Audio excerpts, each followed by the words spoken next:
Paraphrasing is one of the most important skills that all university students must learn early in their studies. In this video, I'm going to teach you how to paraphrase by following a couple of simple steps.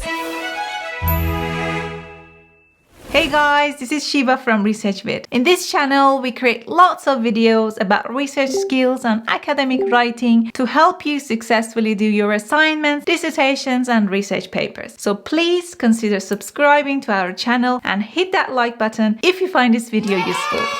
First things first, let's see what we mean by paraphrasing. Paraphrasing means restating ideas and words from another source using your own vocabulary. The aim is to keep the meaning of the original source without copying its wording. Paraphrasing is different from quoting. Quoting means using the exact words of the original source, but in academic papers we tend to paraphrase a lot more than quoting.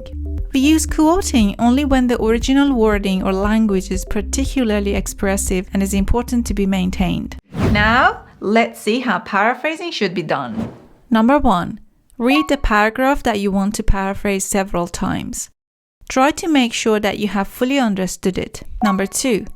Put the book that you're reading aside and try to think about it for a couple of minutes. Then start writing the ideas that you have read in the original source in your own words. Try not to look at the original source. Number 4. Compare your notes with the original to ensure that you're conveying the same meaning using different words.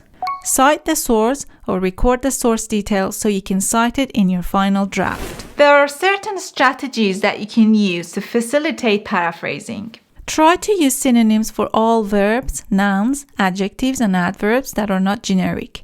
By generic, I mean words like and, he, she, the book, the article, etc. But in using your synonyms, you need to be very careful. For example, the verb argue is not a good synonym for the verb state. Check the exact meaning of the synonyms that you want to use. Number 2. Try to change the structure and organization of the sentences. Simply changing words will not be enough at all, and you could be charged with plagiarism. In this example, both words and the structure of the sentences have changed considerably. Number 3. Try to change the voice of the sentences from passive to active and vice versa.